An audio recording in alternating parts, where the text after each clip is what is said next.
Buenos días a todos, sean ustedes bienvenidos a todas y todos, sean ustedes bienvenidos a la 7ª edición de la Expo Industrial, Comercial e Innovación Tecnológica de Comodoro Rivadavia. Llegó finalmente el evento de la Patagonia que reúne a las más importantes empresas e instituciones de la región. Para toda la organización es un orgullo y un honor que estén ustedes participando de este evento que es totalmente virtual, la primera vez que lo realizamos de esta manera, en donde tendremos durante estas 2 jornadas un ciclo de charlas de temas muy diversos y para toda la familia. No se olviden de ingresar a www.expoindustrial.com.ar para seguir todas las novedades y actividades que tenemos organizadas para ustedes y de suscribirse a nuestro canal de YouTube, Expo Industrial y Comercial Comodoro Rivadavia.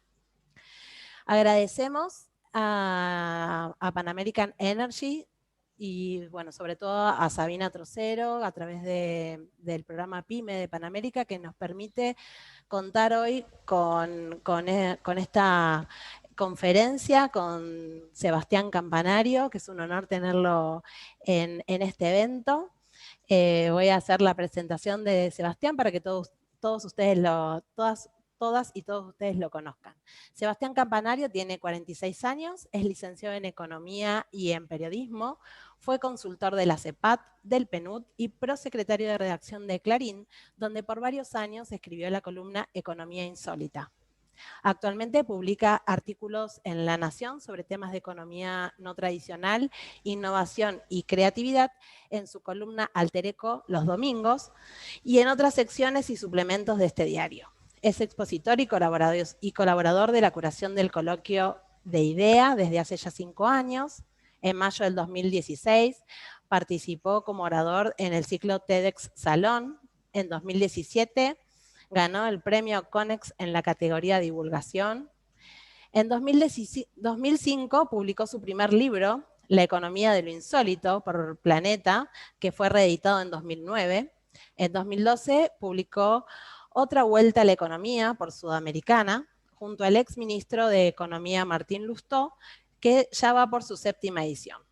En octubre de 2015 publicó Ideas en la ducha, que agotó sus 5 primeras ediciones y fue lanzado en 2019 en México. En junio del 2017 publicó su 4º libro, Modo Esponja, también sobre innovación, creatividad y disrupción, en coautoría con el físico y tecnólogo ruso Andrei Vasnov. En junio de 2019 publicó Revolución Senior por Sudamericana. Es miembro del Instituto Baikal. Muy bienvenido, Sebastián. Es un honor y un placer tenerte en este evento. Te doy la bienvenida y te dejo hoy con tu charla que nos vas a hablar sobre la economía del futuro, economía más innovación, más tecnología, la agenda del futuro cercano. Bienvenido. Muchas gracias, Débora. Muchísimas gracias a la gente de la Expo Industrial, Comercial y de Innovación de Comodoro. Gracias a la gente también de Pan American Energy. Para mí el honor es mío. Débora, tengo 47 ahora, yo no tengo más 46. Te trajiste una bio atrasada un año.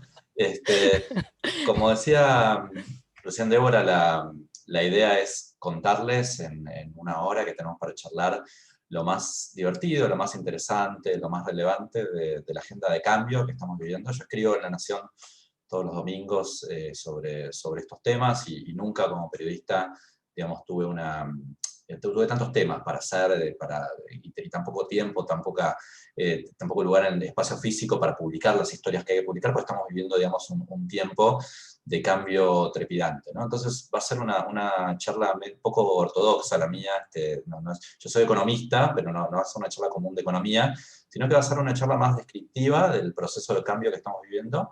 Y una vez que lo describamos, bueno, vamos a ver bien de caja de herramientas, bien de consejos, bien de tips, bueno, qué conviene hacer qué tipo de decisiones hay que tomar frente a este tipo de cambio que estamos viviendo. Y si te parece, ahora voy a compartir una pantalla, una presentación muy Dale. breve.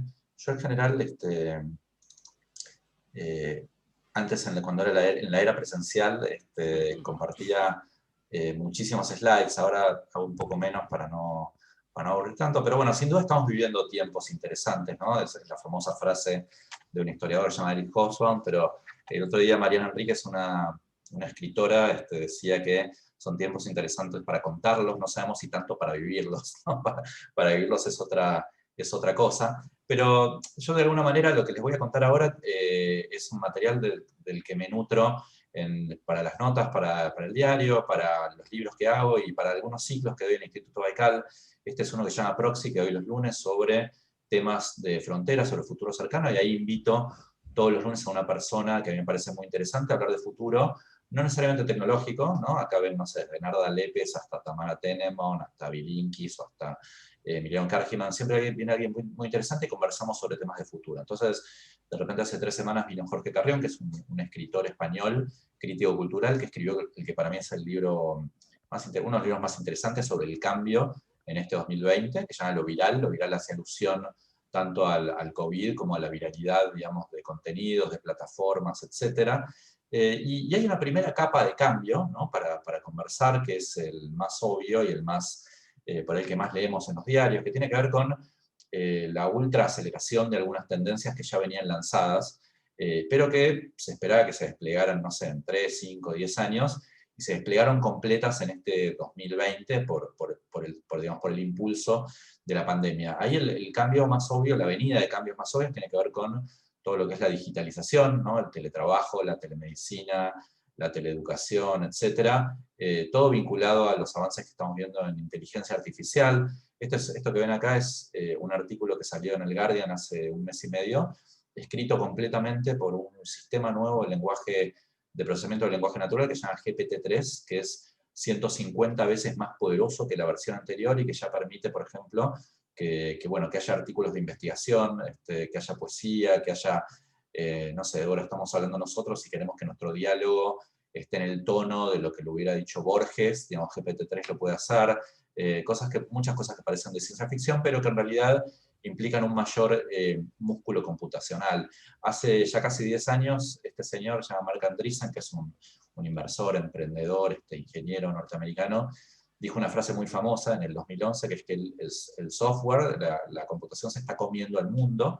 Cuando él la dijo en el 2011, las empresas más grandes del mundo eran bancos, automotrices, eran empresas no digitales, y hoy las empresas más grandes del mundo son Amazon, Apple, Google, Facebook, Microsoft, son todas empresas del mundo digital. Entonces fue como una premonición, digamos, que la pegó, y hoy por hoy, digamos, el equivalente a esta frase en el año 2020 es que la biotecnología se va a comer el mundo, ¿no? O sea, empieza una década, digamos, de muchísimas transformaciones a nivel biotecnológico, y uno aquí ve todas las semanas un bombardeo de cambios y de novedades impresionantes. Esto salió hace 2 semanas, es un dispositivo de Microsoft que se llama Premonición, que sirve para predecir las próximas pandemias. O sea, así como hoy se puede predecir el clima que vamos a tener, esto se coloca en bosques, en selvas, en lugares al aire libre, analiza la sangre de mosquitos, analiza un montón de factores del medio ambiente, y esto va a permitir predecir la próxima pandemia como el COVID, ¿no? O sea, estamos realmente iniciando una década en la cual la biotecnología probablemente traiga la misma cantidad de cambios que trajo la digitalización en la década pasada, ¿no? Y con muchas también tendencias que tienen algunas dinámicas divertidas. Por ejemplo, yo hace un par de semanas escribí una nota en el diario que el título era El efecto Pulp Fiction, porque también hay tecnologías que no es que venían lanzadas y se aceleraron, sino que se habían medio mesetado o estancado, y ahora de golpe con la pandemia volvieron a subir. Esto es lo que le pasó a John Travolta con Pulp Fiction. Él tenía una carrera que estaba muy mal, le había ido muy bien en la década del 70, ¿no se acuerdan? Con Grease y con Fiebre de Sábado por la Noche. Después tuvo como 15 años que nadie le daba bola, nadie lo contrataba, hasta que vino Quentin Tarantino y le ofreció el rol en Pulp Fiction, y desde ese momento John Travolta cobra más de $10 millones por por película, y lo que pasa con muchas tecnologías es que también venían como la carrera de John Travolta medio bajoneadas y la pandemia de golpe las volvió a poner en estrado. Por ejemplo, los códigos QR. Los códigos QR se inventaron en el año 94, son bastante viejos, pero durante muchos años venían carreteando, no terminaban de levantar, y este año, digamos, con los pagos sin touchless, digamos, volvieron a subir. O los drones, por ejemplo. Los drones, digamos, era una tecnología que hace 3 o 4 años se comía la cancha y estaba todo Silicon Valley hablando de esto, y después por temas de modelo de negocios que no le encontraban la vuelta, crecieron mucho menos de lo que se esperaba, y ahora con la pandemia vuelven a levantar muchísimo. Y después hay todo un mundo, digamos, de cambios que son mucho más impredecibles todavía que los que venimos diciendo, que tienen que ver con la complejidad de lo que estamos viviendo, ¿no? Y cuando hablo de complejidad o de sistemas complejos, no me refiero a algo complicado. Algo complicado, a ver, el motor del auto es algo complicado. Si a mí me explican cómo funciona un motor, yo no sé nada de mecánica, pues si me lo explican, y arreglo una pieza, el motor eventualmente puede funcionar. En un sistema complejo como el que vivimos hoy, uno toca una pieza y altera todo el sistema, ¿no? Y se producen exponencialidades, efectos de cascada, tipping points, o sea, se producen todas las cosas que estamos viendo hoy en medio de la pandemia, ¿no? Y empiezan a aparecer animales mucho más extraños y cosas raras. Yo medio las colecciono, ¿no? Pero todo el tiempo estoy viendo notas, por ejemplo, hace un par de semanas en Estados Unidos se disparó la venta de laberintos, por ejemplo, una cosa ridícula. En Estados Unidos hay una industria de laberintos que le vende a eventos, a hoteles, ¿no? Y ahora las casas particulares compran laberintos para perderse y meditar, digamos, en tiempos de pandemia. O sea, hay un montón de casos así que empiezan a surgir con mucha rareza. En carambolas a varias bandas, ¿no? Lo que estamos viendo es que la aceleración que veíamos al principio son cambios tendenciales que se aceleran. En cambio, los sistemas complejos hacen que tengamos efectos no de primer orden, sino de segundo, tercer, cuarto, infinito orden, ¿no? Unas carambolas a varias bandas que justamente hacen que todo sea tremendamente impredecible, ¿no? Si hoy viene acá un economista a este evento de Comodoro y dice que sabe lo que va a pasar a fin de año, que sabe lo que va a pasar en marzo, no le crean de ninguna manera, porque en realidad nadie sabía lo que íbamos a estar viendo ahora en enero de este año, ¿no? Porque de alguna manera la pandemia, el COVID, es una hidra de varias cabezas, en la cual hay una cabeza que es la biológica, pero hay otra que es política, hay otra de salud mental, hay otra social, hay otra... nada, hay un montón de cabezas, y además esta hidra es distinta en todo el mundo, ¿no? O sea, es distinta en la Argentina, a cómo es en Estados Unidos, en Chile, en Uruguay, en Europa, etc. Entonces, estamos realmente en un mundo de complejidad en el cual uno empieza a dar metáforas como, por ejemplo, que estamos tratando de arreglar el motor de un avión en pleno vuelo, ¿no? Esta es una frase que dijo un señor llamado Sorrell, inglés, pero bueno, uno en el vuelo, digamos, lo que haga con el motor, digamos, le afecta al momento si se cae o no el avión, o que estamos atándonos los cordones de las zapatillas mientras estamos corriendo, ¿no? O que estamos escribiendo una obra de teatro en el escenario, mientras están los actores y está el vestuario y está todo discurriendo, y nosotros ahí estamos escribiendo. Eso es lo que está pasando ahora. Y estas son metáforas del mundo de la complejidad. Fíjense esto qué divertido que no tiene precedentes el uso de la palabra sin precedentes. O sea, esto lo saqué la semana pasada de Google, se pueden hacer las tendencias de palabras. Nunca se había usado tanto la palabra sin precedentes, ¿no? Y esto justamente nos describe un mundo en el cual uno de alguna manera tiene que perderse en el bosque, ¿no? O sea, cuando se habla de complejidad, uno no puede solucionar el problema, el sistema. Lo que tiene es que aprender a bailar con esa complejidad, ¿no? Fíjense cómo resuena esto, ¿no? En el mundo del COVID. Tenemos que bailar con este tema. No hay manera, digamos, de encontrar una solución total a todo el sistema. Entonces uno tiene que perderse en el bosque y de alguna manera encontrar herramientas en este contexto para acercarse al cuadrante de lo que no sabemos, ¿no? O sea, el conocimiento se puede dividir de muchas formas. Una es entre lo que sabemos, otra es lo que sabemos que no sabemos, ¿no? Yo no sé que existe la física cuántica, pero no sé de física cuántica. Después está un cuadrante de lo que no sabemos que sabemos, que vendría a ser lo intuitivo, ¿no? No sé, sabemos andar en bicicleta, pero no sabemos explicar cómo andamos en bicicleta. Y por lejos el más interesante es el de lo que no sabemos que no sabemos. O sea, ese es el 99,9% del conocimiento. Entonces, en este mundo de complejidad en el cual yo los invito, digamos, a veces a perderse en el bosque, esto es literal. En Europa los chicos, en Holanda, en algunos países de Europa Central, a los 8 o 9 años, los hacen perderse en el bosque literalmente para que encuentren su base. Acá en la Argentina es más difícil, yo ni loco lo dejaría a mis hijos, digamos, en medio del bosque, pero bueno, en algunos países eso es una costumbre, ¿no?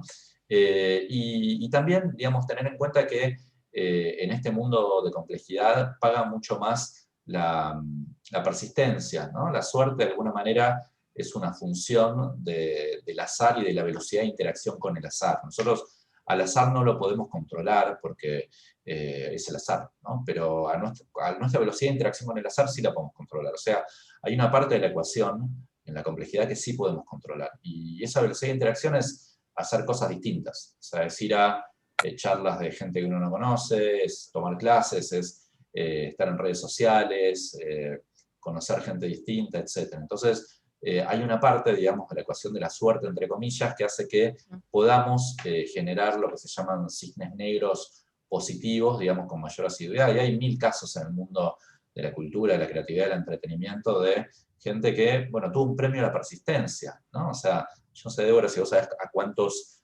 audiciones fue Brad Pitt antes de que lo tomaran en su primer casting, me está diciendo que no No, sabés. Bueno, fue a no, contame. 85 audiciones. Y es Brad Pitt, no ninguno de nosotros. En la número 86 le tomaron. El señor que está al lado, en la foto al lado, John Grisham, es el hombre que más libros vendió en la historia. Vendió más libros que la Biblia, y la primera novela de él vendió millones de libros. Y él fue a 27 editoriales, 26 le dijeron que no a su primer libro, que vendió millones de ejemplares, y él siguió persistiendo. Yo te pregunto a vos, y le pregunto a todos, ¿cuántos no se bancarían? ¿No? Yo me banco 3 o 4 no, y después digo, bueno, no, me dedico a otra cosa, no sirvo para escribir, pero sin embargo Grisham persistió. Bueno, la autora de Harry Potter también fue a 12 editoriales. Hay un montón de ejemplos, digamos, de cómo la persistencia paga mucho más en este contexto. Y ahora estoy hablando sin parar, voy a tomar un poco de agua y te pregunto si está todo Dale, bien, si hay alguna pregunta para vamos seguir. bárbaro.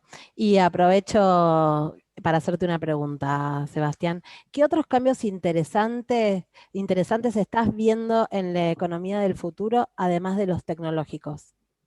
Mirá, los seres humanos en general tenemos un sesgo muy marcado, que es que cuando vamos a una charla de innovación, o leemos un libro de innovación, o vemos algo de innovación, automáticamente pensamos en tecnología, ¿no? O sea, pensamos en inteligencia artificial, en computación cuántica, etc. Y la realidad es que están subestimadas un montón de avenidas de cambio que no tienen que ver con la tecnología. O sea, claramente no todo es tecnología. Esto lo veo súper claro en algunas películas, ¿no? Por ejemplo, en Volver al Futuro, cuando Martin, no sé si te acordás, cuando llega Marty McFly en la número 2 al futuro, llega en el año 2015, en octubre del 2015. Yo estaba dando una charla, me acuerdo, en el coloquio de idea, y a las 4:23 de la tarde llega Marty McFly, pues estaba en el DeLorean, la hora exacta, hubo fiestas en todo el mundo, de los fanáticos de Me la película, acuerdo, sí. etc. ¿Te acordás? Sí, sí, lo recuerdo.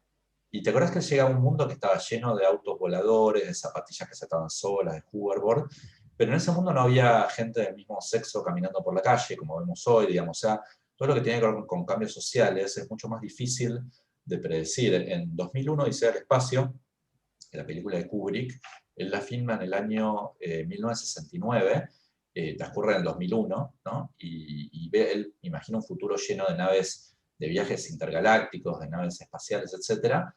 Pero, por ejemplo, estaba todo el mundo adentro de la nave espacial fumando. O sea, él no ve el cambio en hábitos saludables. Y también no había mujeres. O sea, las mujeres era la voz de la computadora, pero las mujeres eran todas secretarias, azafatas o asistentes.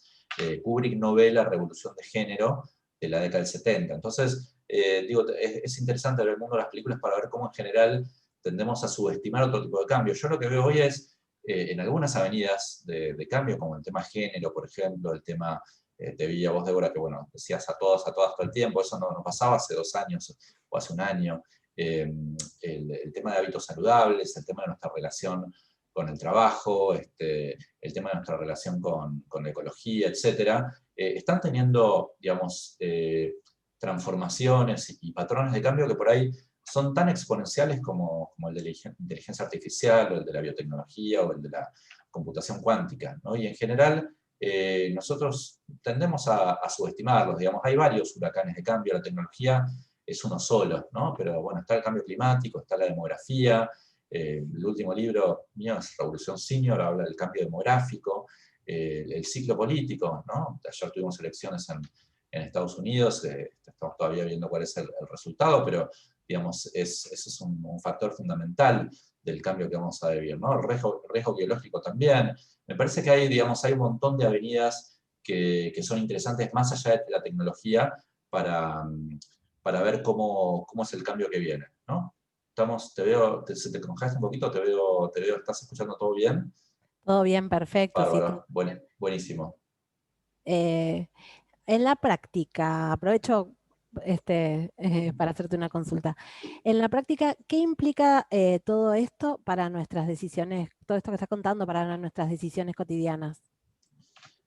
Mira, tanto lo que hablamos de complejidad como todo lo que en general yo vengo investigando de temas más cognitivos, más de teoría de la decisión, de economía del comportamiento, dan una caja de herramientas interesantes para tener en cuenta para este tiempo de cambio tan acelerado, ¿no? En general, eh, hay, por ejemplo, en economía del comportamiento hay más de 200 sesgos estudiados, pero no vamos a mencionar los 200, pero hay uno que se llama sesgo efecto statu quo, que es este tema de lo que nos cuesta, digamos, cambiar en general, lo que siempre estamos diciendo que a mí esto ya me lo dijeron en el año 2001, que iba a cambiar todo y no cambió nada, digamos, tenemos una tendencia, digamos, a que nos cuesta mucho el cambio, en parte por otro sesgo que se llama aversión a la pérdida, ¿no? O sea, en general nos duele mucho más el fracaso, varias veces más de lo que disfrutamos del éxito con signo cambiado, pero esto es algo que realmente nos lleva a tomar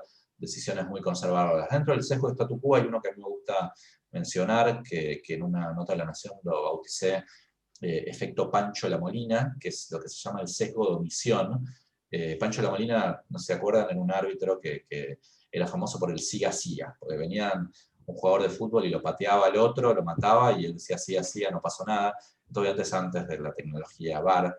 Pero en economía de comportamiento lo que se descubrió es que en general en las empresas, sobre todo cuando se toman decisiones, se castiga a la persona que tomó una decisión con una mala consecuencia, pero no a la persona que no tomó una decisión con una mala consecuencia. O sea, las omisiones son tan importantes como las decisiones. Sin embargo, hay un gran sesgo a penar a los decisores y no a los que no deciden, ¿no? Entonces, esto en economía de comportamiento lo que se estudió es qué pasaba con los árbitros en las canchas, cuando tenían una duda en el área penal, y tienden a no cobrar penal, o sea, tienden a no tomar la decisión, porque la hinchada los mata si fue penal si no fue penal y cobran, y el error de tipo 2 es menos costoso. Entonces ahí está como demostrado empíricamente por qué tendemos a tomar menos decisiones, y esto en un contexto de tanto cambio como el que estamos viviendo ahora, de cambio tan acelerado, es tremendamente costoso, porque en un año como el 2020 tenemos que tomar más decisiones, y las decisiones que tomamos van a tener efectos más grandes sobre el futuro, o sea, que en una época normal, ¿no? En general, las decisiones que tomemos hoy van a ser más gravosas o más beneficiosas, y en general lo que sucede en una época de tanta angustia es que la angustia y el estrés y el mal dormir y el mal comer, bueno, todo lo que vimos en el año 2020, hace que los sesgos de las decisiones se amplifiquen. Entonces, tendemos a cometer más errores en este tipo de contextos, ¿no? Entonces, está bueno tenerlos en cuenta para saber, digamos, cómo tener en una segunda ronda. No es que intuitivamente eliminemos los sesgos, porque estos están dentro de nuestro cerebro, dentro de nuestro ADN, pero cuando pensamos una segunda vez la decisión, sí podemos tomar una decisión distinta. Y después está el tema de la ansiedad, ¿no? Vos, Débora, sos ansiosa, sí. Del 1 al 10, ¿cuán ansiosa? Se ríen acá. Un Mucho más de 8, 10. Un 8, bueno, yo soy 10, soy poner súper un 8, ansioso. sí. Sabes que hay un psicólogo norteamericano llamado Robert Levinson, que escribió un libro llamado Una geografía del tiempo, que él midió niveles de ansiedad en distintos países, en 40, 50 países. Y, por ejemplo, mide cuánto tarda la gente cuando está en el ascensor en tocar el botón para que se cierre rápido la puerta, ¿no? O cuánto tarda un automovilista en tocar bocina cuando se pone verde el semáforo, ¿no? Ese tipo de cosas las tiene medidas, y los argentinos somos siempre los más ansiosos. O sea, hay otra cosa que a mí es muy divertida, que es cómo completar no me sale ahora, la frase, ¿no? O sea, somos autocompletadores compulsivos de frase. Vos cuando estás hablando, yo te completo la frase y vos me completás la mía, ¿no? Entonces, eso está medido y está estudiado, y la Argentina somos muy ansiosos. ¿Y por qué, digamos, hablo de ansiedad en una charla de innovación y de economía del futuro? Porque en general las ideas necesitan un tiempo de maduración, ¿no? O sea, hay un sesgo relacionado a la ansiedad que es el sesgo de salto a conclusiones. Que si hoy nos juntamos con la organización de la Expo, con gente de Pan American o con el que sea, programar alguna actividad para fin de año, para el año que viene, etc. Como somos muy ansiosos, la primera idea que sale la agarramos y ya pasamos a otro tema.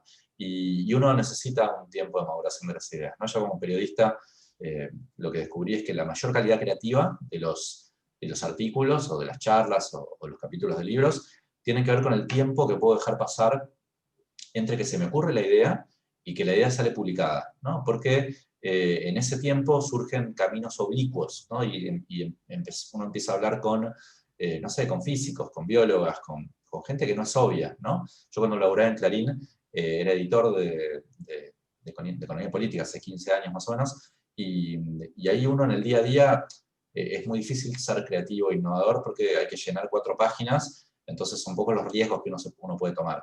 Pero cuando uno puede estirar el plazo, ¿no? Y bueno, dice, bueno, no sé, esta expo la puedo empezar a pensar ahora para dentro de unos meses, digamos, empiezan a surgir un montón de caminos oblicuos y no obvios que permiten que el resultado creativo sea muy superior, ¿no? Pero al final del día la creatividad es la unión de puntos que nadie había unido con un valor agregado para la sociedad, ¿no? Entonces, fíjate, Débora, este slide, los cuadros son los mismos, los puntos son iguales, pero depende de lo que nosotros hagamos con los puntos, tenemos un resultado creativo distinto, ¿no? En el tercer cuadrito, con los mismos puntos, digamos, podemos dibujar un gato, y esto, digamos, lo que nos lleva es a pensar bueno, que es justamente este contexto que describimos en la primera parte, de cambio tan acelerado, hace que el pensamiento creativo, disruptivo, fuera de la caja, no lineal, innovador, o como uno quiera llamarlo, pasa a ser más importante que nunca.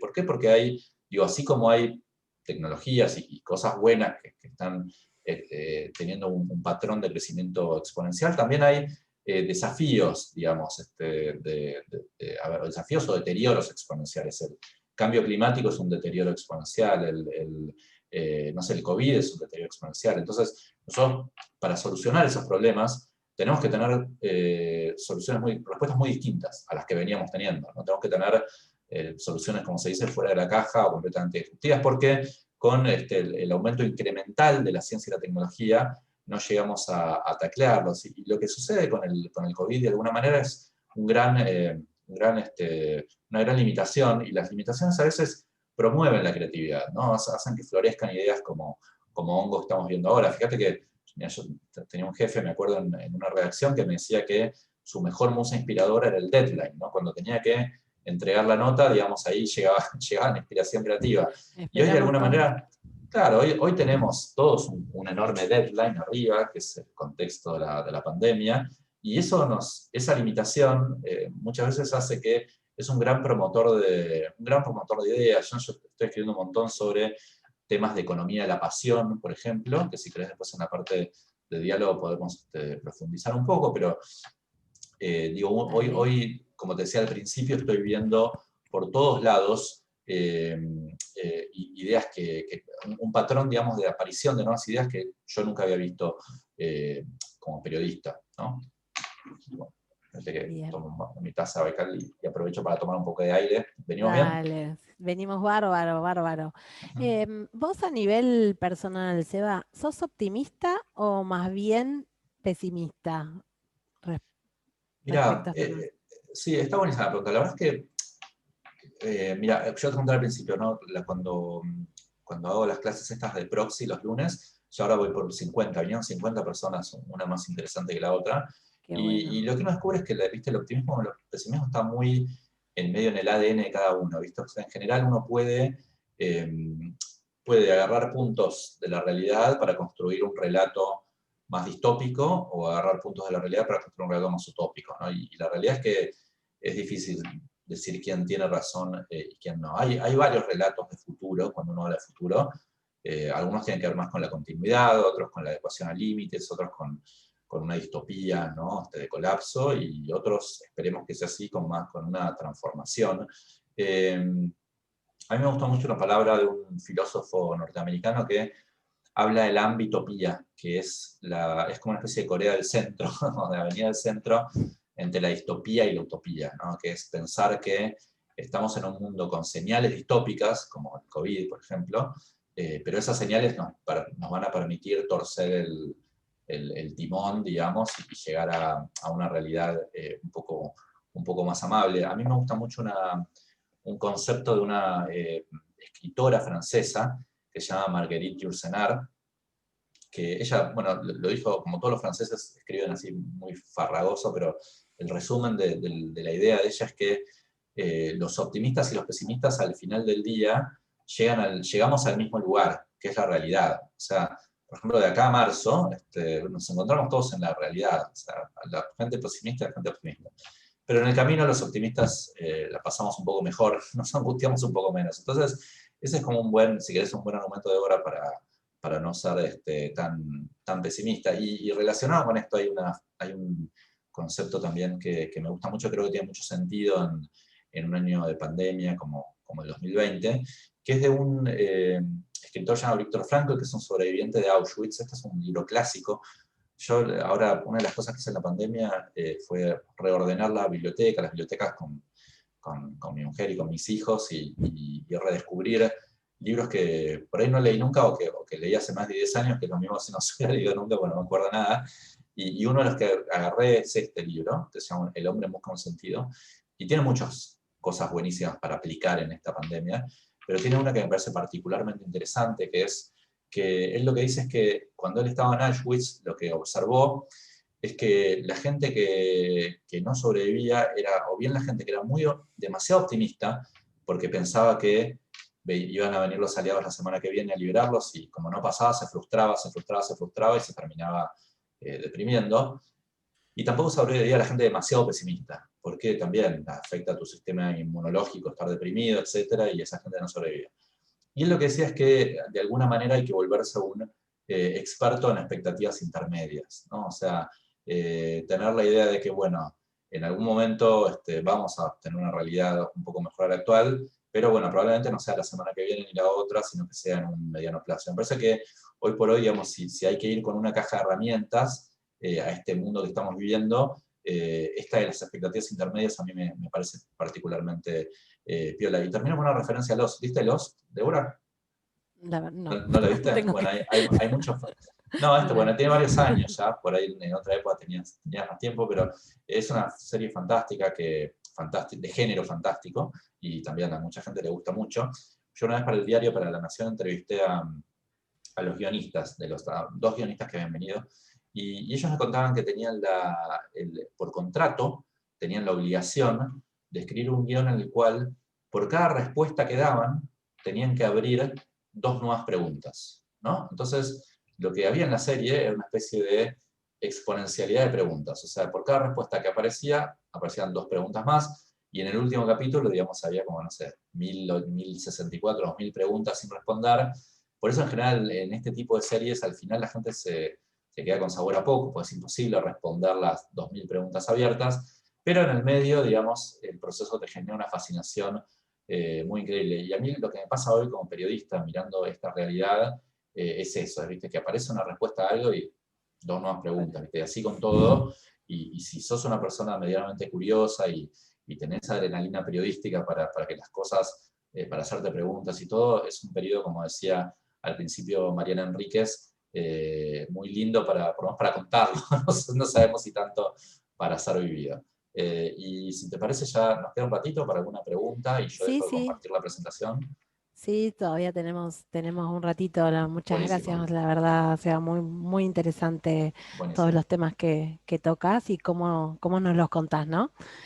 Bueno, en realidad ahora me dejaste con algunas, con algunas dudas, sobre todo esto que presentaste sobre la pasión, ¿no? Sí. conectado eh, Sí, te hablé de la a economía de la la pasión. economía de la pasión. Sí, mira, yo Entonces, ya hice, hice como 3 notas de domingo sobre este tema. Eh, a ver, Economía de la Pasión, que queda medio glamoroso el título. Tengo un amigo que dice que es un oxímoron porque no puede haber economía y pasión en en la misma frase.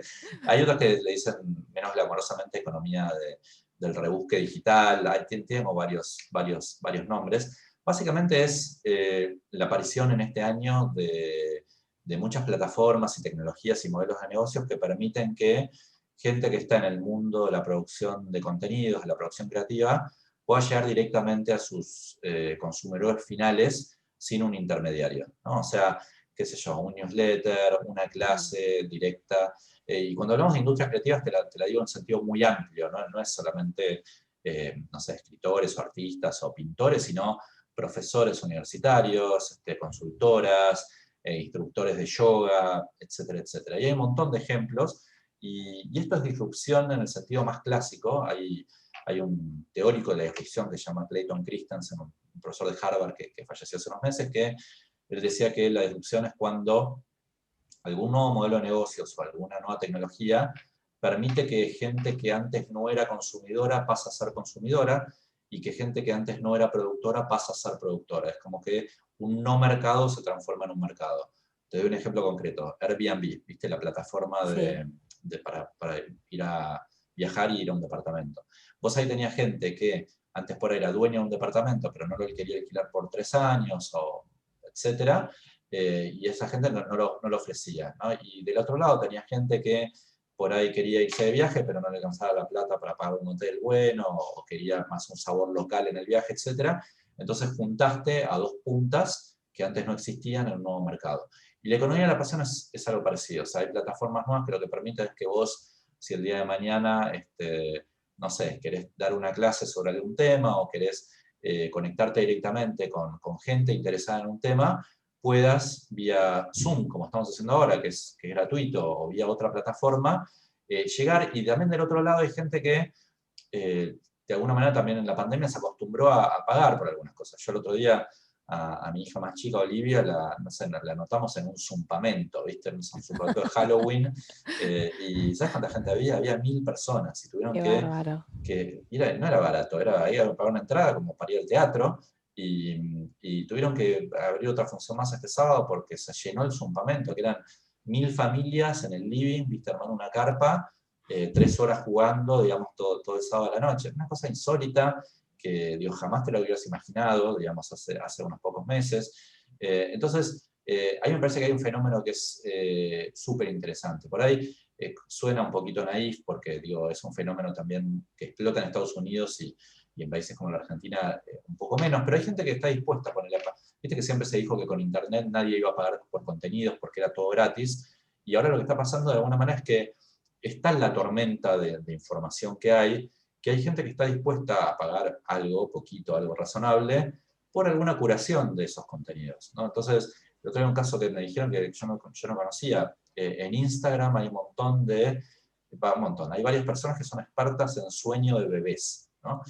Ah, mira vos, Y vos no sé si tenés hijos, Débora, o tuviste hijos, tan pero grandes ya mis ya hijas. están grandes. Bueno, pero hay mucha gente que en la pandemia está desesperada porque los chicos no duermen, todos estamos durmiendo mal, Sí, etcétera. Los que tal tienen cual. bebés recién nacidos, es todo un tema. Y por ahí vos estás laburando todo, y no tenés tiempo de ir a Instagram a bucear, a ver qué hay. Y por ahí alguien te recomienda, mira, esta persona es experta en el tema, le pagás una hora como si le pagaras al psicólogo, al Ujú. médico, a otra persona, y tenés una clase curada para vos, con consejos muy concretos de cómo hacer que tu bebé duerma mejor a la noche, ¿no?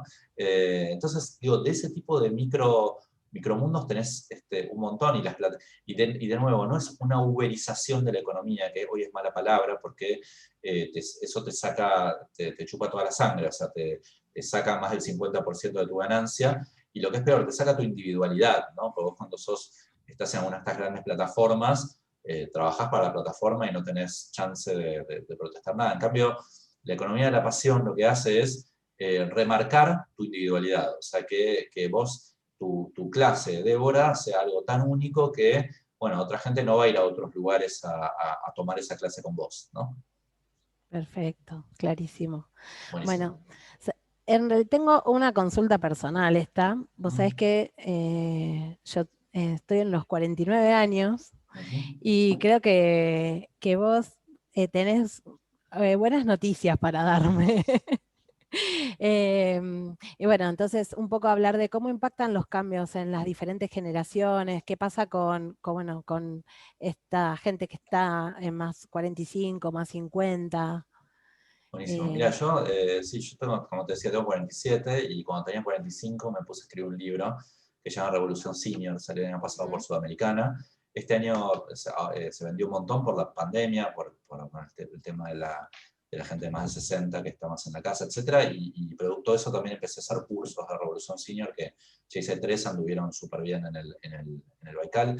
Y básicamente el libro, yo estaba haciendo un libro de innovación y de golpe empecé a ir para ese lado, pues empecé a tuitear y vi que había un tema de mucha efervescencia. Trata sobre la innovación y la creatividad en la segunda mitad de la vida, ¿no? Y hay muchas herramientas que mejoran con la edad. Yo, viste que en la charla mostré una definición de creatividad que es la unión de puntos, ¿no? Viste, como al final Sí. había un gato que está unido. ¿Y esos puntos qué son? Son los libros que leíste, las películas que viste, las relaciones que tuviste, los amigos que tenés, etc. Y eso es una función que va aumentando con la edad. O sea, vos con la edad vas teniendo cada vez más experiencia y por lo tanto tenés más posibilidades de ser creativo. Sin embargo, en general, en los medios de comunicación, viste, hablamos mucho de jóvenes innovadores, de jóvenes creativos, etc. Pero no es la mayoría, ¿no? Si yo te pregunto, Débora, vos, ¿cuál pensás que es la edad promedio de un innovador exitoso en Silicon Valley? ¿Cuánto me dirías que es? Ay, no sé, 30, 35 años, Eso es porque vos tenés en la cabeza por ahí la imagen de Mark Zuckerberg, ¿no? De los fundadores de tal Google, de cual. los chicos, Sí, pero la edad promedio es de 42, la edad promedio de emprendedores exitosos es de 45, 47 años.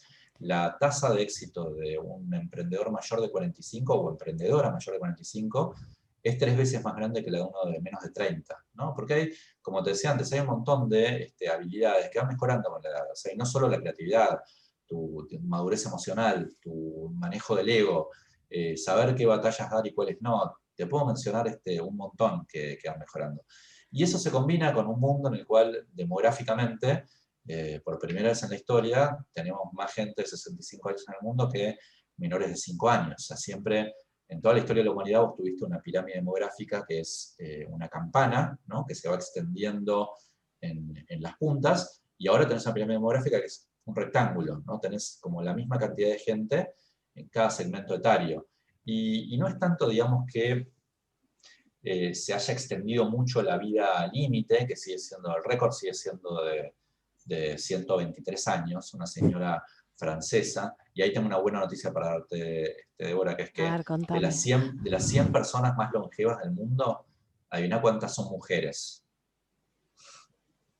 Eh, 96. O sea, en mira, la yo lista, te iba a decir cerca no, del no, tres es cuartas partes, pero impresionante, es impresionante. Hay impresionante. muchísima gente longeva, mujeres que hombres. En la Argentina, mayores de 60 años, hay 7 millones de personas y creo que son 5 millones de mujeres y 2 varones. Es muy impactante ese tema. Pero lo que te decía es que no es que vayamos a vivir 800 años, a mí me encantaría vivir 800 años y siempre que viene algún futurólogo de estos que dicen eso, yo les pregunto, bueno, ¿cuándo llega la exponencialidad ahí? Porque vos tenés 49, yo tengo 47, quiero que llegue ahora. No. Hay una frase famosa de Woody Allen que dice, yo me perdí la revolución sexual por 2 meses. O sea, a mí no me gustaría perderme la inmortalidad por un par de meses, pero sí, Débora, lo que está, digamos, lo que está cambiando mucho es ya vivimos más décadas en plenitud física y cognitiva. O sea, vos hoy ya tenés una medicina que te permite que haya mucha gente de 70, 80, 90 años que está bárbara, ¿viste? Y Sí, tal cual. yo en un curso mío en Baikal tengo un alumno, llamado Alberto Neisberg, que tiene 95 años y es mi mejor alumno, es el primero que llega, el último que se va, el que hace las mejores preguntas, es ingeniero, está emprendiendo, tiene unas ideas increíbles. Él me impulsó a que haga el curso de Revolución Senior, tiene 95 años. Impresionante. Es una cosa impresionante. Entonces, Ahí hay todo un mundo que está subestimado, y también esto es parte de lo que hablamos en la charla. El tema demográfico y generacional claramente está subestimado. Vos cuando una generación va tomando, o sea, los chicos de 20 entran al mercado laboral, los de 30 se hacen gerentes, los de 40 se hacen presidentes de una empresa, etc. Cada generación llega con valores muy distintos y produce cambios para los cuales en general la sociedad no está preparada. Y te doy un ejemplo de economía del futuro. La otra vez estaba hablando con personas de una automotriz y me contaban que ellos tenían un centro de innovación en Detroit en el cual toda la plata la gastaban en vehículos automanejados, en investigar el tema de vehículos eléctricos o el tema de compartir autos, ¿no? El car sharing, que son, si querés, las 3 avenidas de cambio en el mundo del transporte. Y el principal cambio que hubo este año en Estados Unidos y el año pasado también en materia de venta de autos, tuvo que ver con un tema social generacional, que es que para los millennials ya no es cool tener un auto. O sea, históricamente en Estados Unidos, cuando vos cumplías 16 años, lo primero que hacías era ir a sacar la licencia de conducir, porque eso era una especie de carnet de entrada a la adultez. Ahora menos del 50% de los chicos cumplen 16, van a sacar la licencia. Obviamente hay temas económicos, hay temas de conciencia ambiental, pero si querés es un tema generacional, social, y no tecnológico específicamente, que fíjate que terminó siendo, digamos, la principal variable de cambio en una industria tan importante como es la automotriz, ¿no? Estupendo, realmente. Aparte, cómo nos han metido todo esto, ¿no? De los jóvenes emprendedores, los jóvenes creativos, los concursos Sí. siempre son hasta 35 sí. y... Yo no quiero hacer una excelentes guerra, ¿viste? noticias igual, ¿eh? No quiero hacer una guerra contra los millennials, pues siempre No es guerra, pero bueno. No, pero te cuento porque es divertido. Hablo mucho con Tamara Tenenbaum, que es muy amiga, y ella es millennial, digamos, es la voz de los millennials, y siempre estamos discutiendo. Y la idea es, a ver, los abordajes en este sentido exitosos en el mundo son los abordajes multigeneracionales. O sea, bueno, vos tenés un directorio de una empresa, o tenés, no sé, un consejo de una municipalidad, y bueno, tenés que tener gente de 20, de 40, de 60, de 90. O sea, no solamente gente de 70 o solamente gente de 30, ¿no? La mayor riqueza está en el diálogo intergeneracional. Estupendo. Bueno, Seba, por último, una última pregunta para poder terminar esta charla realmente súper interesante. ¿Cómo debería prepararse una pyme para estos cambios tecnológicos y culturales? Sí, a ver, está buenísima la pregunta. A ver, voy a tratar de sintetizar, porque podemos hablar 8 horas de este tema, pero si te tengo que dar una síntesis, me parece que abrazar la agenda de innovación y de creatividad por la positiva es lo que da rédito. O sea, no pensar que hay que hacer un cambio porque si no viene una ola y me tapa, esa sería por la negativa. Siempre es interesante abrazar por la positiva y darse cuenta de que todas estas herramientas que uno va aprendiendo mejoran no solamente el desempeño de tu pyme, sino tu vida cotidiana, tu vida familiar, tu vida con amigos, etc. Mira, yo soy economista, estudio economía. Vos no sé, Débora, qué estudiaste, pero los economistas somos ultra estructurados, ¿viste? Somos las profesiones más estructuradas. Entonces, cuando yo empecé a escribir de temas de creatividad, primero en Clarín y después en La Nación, me quedé fascinado, o sea, y entré como una especie de groupie, porque me parecía que yo al principio con mucha desconfianza a toda esta gente decía, uy, esto hay mucho humo acá, no hay números, no hay cosas concretas, y después empecé a aplicar, ¿viste? Todo lo que iba aprendiendo, y me di cuenta de que está buenísimo. O sea, y por ejemplo, no sé, una vez hice una nota sobre mapas mentales, ¿no? Yo no dibujo nada, soy malísimo dibujando, pero desde ese momento, ya hace varios años, todas las cosas que hago, inclusive esta charla que estoy teniendo con ustedes, la hago con un mapa mental, ¿no? O sea, yo ayer, antes de prepararme para esta charla, agarré una hoja Canson y los marcadores de mis hijos y me puse a escribir qué es lo que tenía ganas de decir hoy. Con una técnica que para un economista cuadrado que nunca dibujó en su vida, ¿viste? Es toda una novedad. Entonces, digo, son todas cosas que uno va aprendiendo. Ahora últimamente, bueno, escribo más de aplicaciones, de tecnología, etcétera, y voy usando herramientas que voy aprendiendo, y eso mejora no solamente, como te decía, el desempeño de tu pyme, sino que te dan más horas por mayor productividad para estar bien con tu familia, para estar bien con tus hijos, con tus amigos, etcétera. Y también me parece que es importante el mensaje de que estamos todos en el kilómetro cero, ¿viste? Ahora, no es que por que las empresas de tecnología, ¿viste?, estén mucho... Mira, para que te des una idea, el otro día hablaba con unos chicos del mundo de la inteligencia artificial, y ellos me decían que para ellos Mercado Libre era vieja. Mercado Libre es la empresa más valiosa de Argentina por lejos, ¿viste?, más exitosa de América Latina, qué sé yo, y para estos pibes de 20 y pico de años, ellos lo que te decían es que hoy por hoy una startup tiene que nacer con inteligencia artificial en su corazón, y ya no digitalización. Entonces, el día que nazca un buen marketplace tipo Mercado Libre, pero con inteligencia artificial en su core, no enchufado, como pasa con esta empresa, eso va a tener esa empresa, digamos, se va a comer a las restantes, ¿no? Entonces, y por otro lado, el ciclo tecnológico, a medida que se acelera, hace que la tecnología sea cada vez más barata. Entonces, hoy por hoy, y te doy un ejemplo solo, cuando hablábamos al principio de GPT-3, de inteligencia artificial, etcétera, hay toda una avenida increíble que estamos viendo en estos meses, que es los medios sintéticos, que es como uno, por ejemplo, yo puedo agarrarte a vos, Débora, y un sistema de inteligencia artificial hace que pueda escribir las palabras que vos tenés que decir y vos las salís diciendo tal cual yo lo puse. Y lo interesante es que esto estaba, digamos, tenía acceso a Hollywood por millones de dólares hasta el año pasado, y ahora con una suscripción por ahí de 10, 15 dólares a empresas como Synthetia, por ejemplo, vos podés hacer esto customizado para tus clientes. Entonces vos sos una pyme de Comodoro que quiere tener un mejor servicio de interfase con sus clientes, podés por 15 dólares tener un asistente virtual de tu empresa, que parece una persona real, que interactúe con un cliente tuyo de forma muchísimo más natural que los bots de hoy, y parece una persona que te está hablando, ¿no? Son cosas realmente increíbles. En la elección de Estados Unidos, uno de los hechos más impactantes de la elección fue los padres de un chico que se murió, que con inteligencia artificial revivieron a la imagen de su hijo, y su hijo llamó a votar por los demócratas, ¿no? O sea, ese tipo de cosas parecían de ciencia ficción el año pasado, y ahora las vamos a ver con mucha más ubicuidad. Y son herramientas que realmente están al acceso de cualquier empresa, de cualquier microempresa, en cualquier microemprendedor. En su primera fase obviamente son un poquito caras, pero el ciclo es tan acelerado que enseguida se despliegan y pasan a estar al alcance de las manos de todos. Sí, sí, sí. Perfecto. Bueno, Sebastián, muchísimas gracias. Muy interesante todos los temas que hemos tocado en esta hora. Vamos a agradecer a quienes participaron de la actividad, a las entidades organizadoras, a los auspiciantes como Pan American Energy, el programa PYME de Pan American, ¿sí? Que nos están acompañando durante estas 2 jornadas, a nuestro equipo de trabajo, y nuevamente, bueno, a vos, que hiciste posible con tu presencia que realicemos este evento.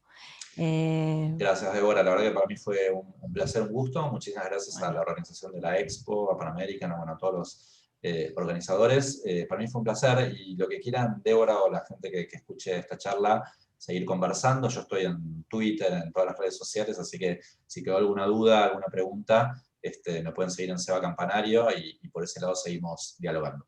Buenísimo, Seba, vamos a estar en contacto entonces. Muchísimas gracias por tu Perfecto. presencia. Nos Chao, muchas estamos gracias a viendo ustedes. pronto. Nos vemos, chao, chao.